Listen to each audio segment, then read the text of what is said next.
Hello friends, இந்த வீடியோவில் என்ன பார்க்க போனால் அடுத்த வாரம் அதாவது நாளைக்கு வந்து அழகே அழகு அப்படிங்கிற தொடரில் என்ன போட போகிறாங்க பார்க்க போகிறோம். அழகே அழகு அப்படிங்கிற தொடரில் என்ன பண்ணுறாங்கன்னா, வீட்டில் நடக்கிற அநியாயங்க மலர் வந்து தட்டி கேட்குறாங்க. அப்படி தான் வந்து இன்றைக்கி தட்டி கேட்கலாம் அப்படின்னு போகிறாங்க. அப்போ சாப்பிட்டுட்டு எல்லோரும் கீழே வந்து பார்த்தீங்கன்னா வந்து சாப்பிட்டுட்டு வைக்கிறாங்க. அதனால் இதை ஃபுல்லாக வந்து எடுத்து க்ளீன் பண்ணவே வந்து மலர் கஷ்டப்படுறாங்க. ஏன் இப்படி செய்கிறீங்கன்னு சொல்லிட்டு மாமனார் அவங்கள்ட்ட சொல்கிறாங்க.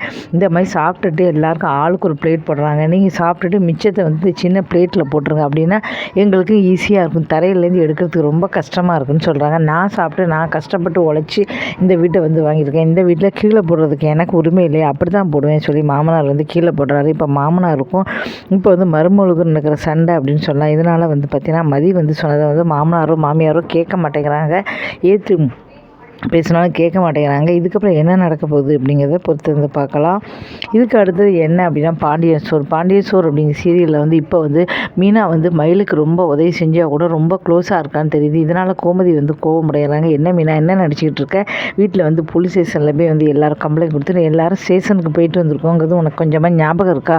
நீ எப்போ பாரு மயிலுக்கே ஆதரவாக இருக்கியா? அப்போ அவள் பொய் சொன்னதெல்லாம் வந்து சரிதானா? எப்போ நீ அவளுக்கு தான் ஆதரவா, உனக்கு அவளை தான் பிடிக்குமா அப்படி சொல்லி கோமதி கோவப்படுறாங்க. அவள் ஏன்னு தெரிஞ்சால் நீங்களே வந்து ஆச்சரியப்படுவீங்க சொல்லி அவள் கற்பமாக இருக்கான்னு சொல்லி நிஜமாக அவள் ஆமாங்கிறாங்க. இந்த விஷயம் வந்து பார்த்தீங்கன்னா மாமா சரவணனுக்கு கூட தெரியும், அதனால தான் நான் இருக்கேன்க்கா, பாவம் மயிலக்கா அப்படின்னு வந்து சொல்கிறாங்க. என்ன சொல்கிற அப்படியே அப்பம்மா அதுக்கு இந்த குழந்தை யாரோட குழந்தையோ அப்படின்னு சொல்லி சரவணன் கேட்டானே. இதை கேட்டு கோமதி வந்து அப்படியே கன்னத்தில் ஓங்கி அடிச்சிடறாங்க.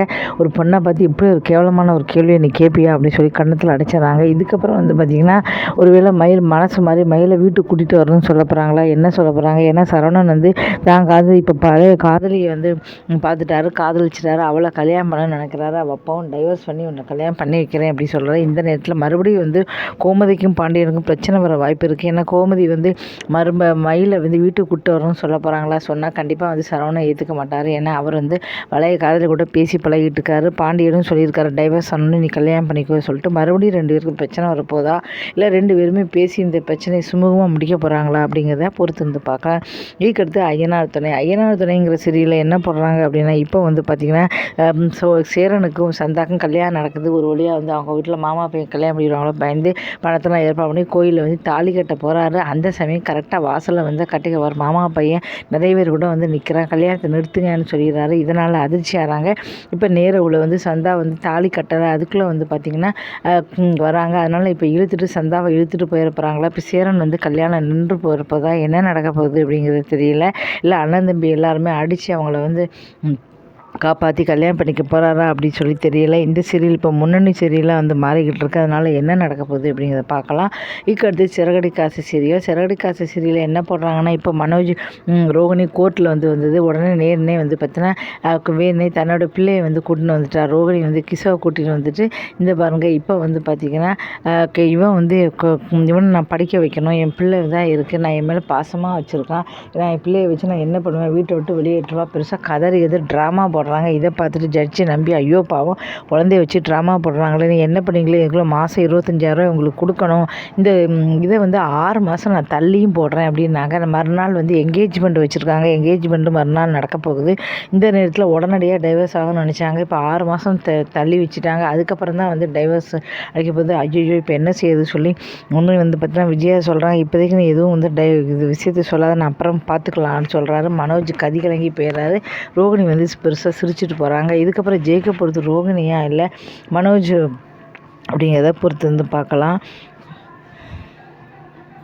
இதுக்கு தனம் அப்படிங்கிற சீரியலில் பார்க்க போகிறோம். தனம் அப்படிங்கிற சீரியலில் என்ன போட போகிறாங்க அப்படின்னு பார்க்க போகிறோம். தனம் அப்படிங்கிற சீரியலில் இப்போ வந்து காட்டுக்குள்ளே இருக்காங்க. இது வேண்டாததெல்லாம் வந்து இழுத்துக்கிட்டு இருக்காங்க. அதுமாதிரி காட்டுக்குள்ளே நின்றதுனால வந்து பார்த்தீங்கன்னா அங்கே வந்து சரி எல்லோரும் புலி வந்துருச்சுன்னு சொல்கிறாங்க. உடனே எல்லோரும் ஏறி போகிற சமயம் கதிர் வேணே ஓடி போயிடுறாரு.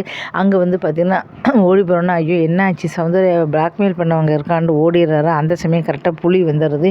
இதை பார்த்து தனம் வந்து பெருசாக கத்துறாங்க. பின்னாலே போனவங்க நீ இரு அப்படின்னு சொல்லிட்டு இந்த வாரம் ஓடி போய் 2 பேருமே ஓடுறாங்க. அப்போ அவங்க தாலி வந்து ஒரு இடத்துல மாட்டிடுது. ஐயோ தாலி மாட்டிடுது காட்டுக்குள்ளே, அதை எடுக்கிறாங்க. அப்போ புலி வந்து எதிர்க்க நிற்கிது, எங்கள் மேலே பாய போகுது. இதுக்கப்புறம் வந்து பார்த்தோன்னா நம்ம 2 பேரும் இப்போ என்ன பண்ணி இன்றைக்கி ராத்திரி இந்த இடத்துல தான் இருக்கணும், வழியே கிடையாதுன்னு சொல்கிறாங்க. ஓடுறாங்க. இப்போ புலி வந்து கண்டிப்பாக சௌந்தர்யா வந்து அவங்ககிட்ட தாக்கப்போதா, புலி என்ன செய்ய போகுது, தேவையில்லாமல் இந்த புலிக்கதை இப்போ எதுக்கு வந்திருக்குன்னு தெரியல. இவங்க 2 பேரும் ஓடுறாங்க. இதுக்கப்புறம் என்ன நடக்க போகுது அப்படிங்கிறத பொறுத்து வந்து பார்க்கலாம்.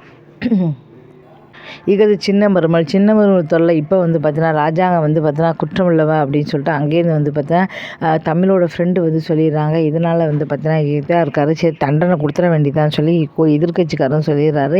இப்போ எல்லாரும் சொல்ல சாட்சியத்தை பார்த்து ராஜாங்கத்துக்கு வந்து நம்ம தண்டனை கொடுத்துருவோம் சொல்லி கதறி அழுதுகிட்டு இருக்காரு. அந்த சமயம் சேது வந்து ஒவ்வொரு பக்கமாக வந்து பார்த்தீங்கன்னா அப்பா எப்படியே காப்பாற்றணும் முயற்சி பண்ணிக்கிட்டு இருக்காரு. இப்போ ராஜாங்கத்துக்கு வந்து 7 வருஷம் ஜெயிலுக்கு கிடைக்க போதா, இல்லை வந்து சேது வந்து அதுக்குள்ளே வந்து அப்பாவை காப்பாற்ற போகிறாரா அப்படின்னுங்கிறத பொறுத்து இருந்து பார்க்கலாம். இந்த வீடியோ பிடிச்சா மறக்காமல் சேனலை வந்து சப்ஸ்கிரைப் பண்ணுங்கள். இது மாதிரி நிறைய வீடியோக்கள் வந்து தொடர்ந்து போட்டு இருக்கேன், வந்து ஆதரவு கொடுங்க. நன்றி, வணக்கம்.